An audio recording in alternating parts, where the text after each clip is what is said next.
Good morning बच्चों। मैं Mishra sir आज आप सभी कक्षा 8 के बच्चों को संस्कृत पढ़ाने जा रहा हूँ। तो आइए संस्कृत पुस्तक रुचिरा तृतीय भाग के द्वितीय पाठ विलस्यवाणी कदापि में श्रुता पाठ का पठन पाठन करते हैं। पाठ का हिंदी अर्थ होता है, बिल की वाणी मैंने कभी नहीं सुनी। बिल अर्थात यहाँ बिल और गुफा भी हो सकता है। आइए सर्वप्रथम मैं इसमें प्रयुक्त होने वाले कठिन शब्दों के बारे में बात करता हूँ। यहाँ कठिन शब्दों में मैंने कस्मिंश्चित् किसी वन में क्षुद्धार्थः भूख से व्याकुल अंतरे बीच में निगूढ़ो भूत्वा छिपकर सिंहपद पद्धति शेर के पैरों के चिन्ह या निशान रवः शब्द आवाज़ यावत तावत जब तक तब तक समय शर्त वायातः बाहर से यदि तहिर अगर तो। इसके पश्चात देखिए यहाँ पर जो है मैंने आपको जो है कुल मिलाकर करके 22 शब्दों का अर्थ जो है लिख करके दिया है, ठीक है, जो कि बुक में भी लिखा हुआ है। जैसे कि हस्तपाद पादिका हाथ पैर आदि से संबंधित, वेपतु कंपन भोज्यम भोज पदार्थ सहसा एकाएक अनागतम आने वाले दुख को सोचते चिंतित होता है, चिंतनीय होता है, संतस्य रहते हुए काके की ज़रा बुढ़ापा कुर्ते करोति करता है विलस्य बिल का या गुफा का। आइए हम यहाँ पर पाठ के हिंदी अर्थ की तरफ चलते हैं। यहाँ पर मैंने जो है पहला पैराग्राफ लिया हुआ है। पहला पैराग्राफ है, कस्मिंश्चित् वने से लेकर के तिष्ठामि इति तक। हिंदी अनुवाद है, किसी वन में खरनखर नाम का सिंह रहता था। वह किसी समय भूख से कोई भी आहार भूख से इधर उधर घूमा और कहीं पर भी कोई आहार नहीं पाया। इसके बाद सूर्यास्त के समय वह बहुत बड़ी गुफा को देख करके उसने सोचा निश्चय ही इस गुफा में रात में कोई जानवर आता है, इसलिए यहाँ ही छिपकर बैठता हूँ। दूसरा पैराग्राफ, एतस्मिन् अंतरे गुहाया से लेकर के और पुनः इति तक का अर्थ मैं बता रहा हूँ आपको।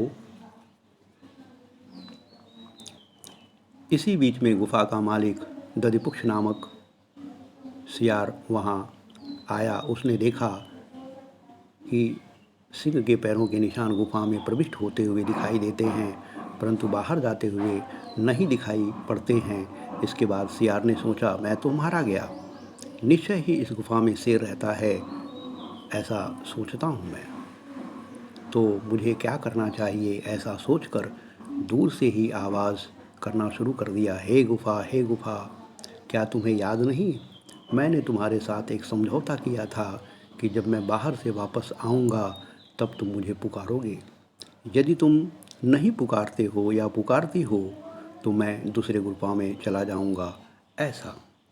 इसके पश्चात जो है तीसरा पैराग्राफ जो मैंने लिया है वो है, यत एतत् छुत्वा सिंह से लेकर के वदति तक।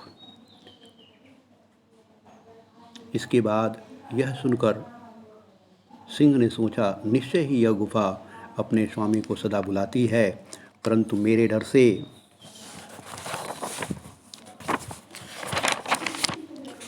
कुछ नहीं बोल पा रही है।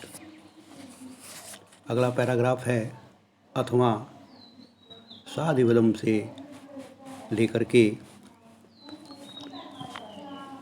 श्रुता तक। साधिवदम से लेकर के श्रुता तक ये अंतिम पैराग्राफ है। अथवा यह उचित ही कहा गया है भय से डरे हुए मन वाले लोगों के हाथ पैर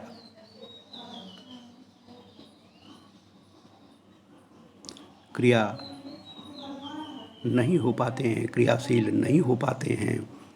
जिनके मन में डर होता है उनके हाथ पैर कांपते हैं, क्रियाशील नहीं रह पाते हैं, उनके वाणी में भी कंपन होती है। ऐसा शेर सोचता है कि मेरे डर से गुफा नहीं बोल पाती है। तो मैं पुकारता हूँ। इस प्रकार वह बिल में प्रवेश करके मेरा भोजन बनेगा, ऐसा सोचकर के शेर अचानक सियार का आह्वान किया। शेर के उच्च गर्जन से प्रतिध्वनि से वह गुफा भी ऊंची आवाज़ में सियार को पुकारती है।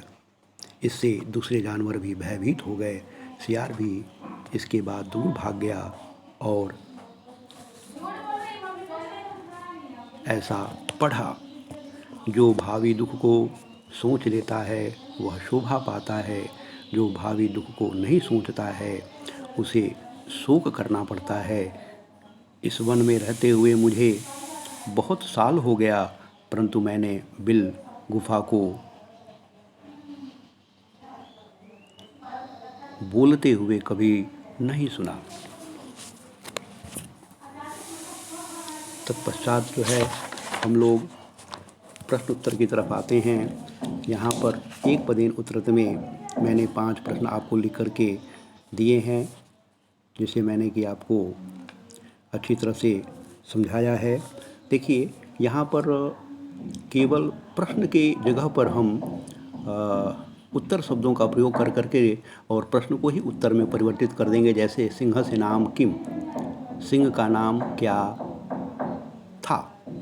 सिंह से नाम तो किम की जगह पर हमने खरन खरह लिख दिया है। इसी प्रकार से दूसरे प्रश्न में प्रश्नवाचक शब्द है कह, कह माने कौन, तो उसकी जगह पर हमने दधिपुच्छ का प्रयोग कर दिया है। तीसरे में देखिए कस्मिन, कस्मिन समय, किस समय, तो यहाँ पर मैंने सूर्यास्त समय लिख दिया है।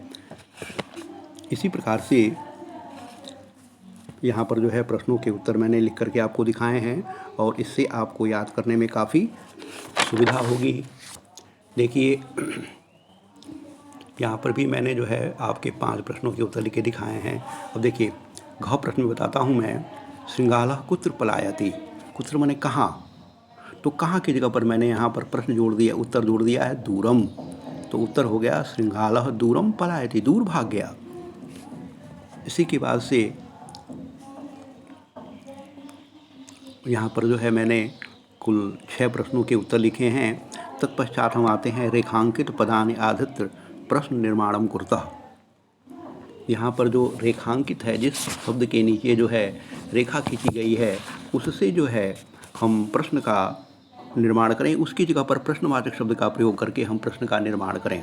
इसके समझने के लिए सबसे ज़्यादा ज़रूरी ये है कि इस चीज़ को पहले हम हिंदी में समझते हैं, और जैसे ही हम हिंदी में समझेंगे तो हमें जो है पता चल जाएगा कि इस रेखांकित शब्द की जगह पर हम कौन सा प्रश्नवाचक शब्द प्रयोग करें। पहला मैं आपको समझाता हूँ। क्षुधार्थः सिंह कुत्रापि आहारम न प्राप्तवान, भूख से पीड़ित सिंह कुत्र अपि, कहीं भी आहार न प्राप्तवान, नहीं पाया। कैसा सिंह, कैसा सिंह, किस प्रकार का सिंह जो है भूख से किस प्रकार का सिंह जो है कहीं भी भोजन नहीं पाया। कीदृशः, कैसा, कीदृशः, तो क्षुधार्थ की जगह पर हम कीदृशः लगा करके और इसको जो है हम प्रश्न में कन्वर्टेड कर देंगे।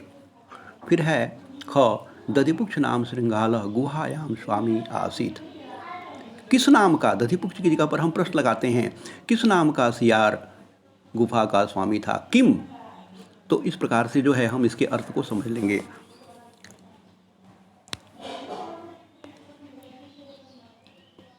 इसके बाद देखिए, घटना क्रम के अनुसार वाक्यों को लिखना। जिस प्रकार से घटनाएं हुई हैं, पहले क्या हुआ, उसके बाद क्या हुआ, उसके बाद क्या हुआ, यहाँ पर मैंने आपको घटना के अनुसार जो है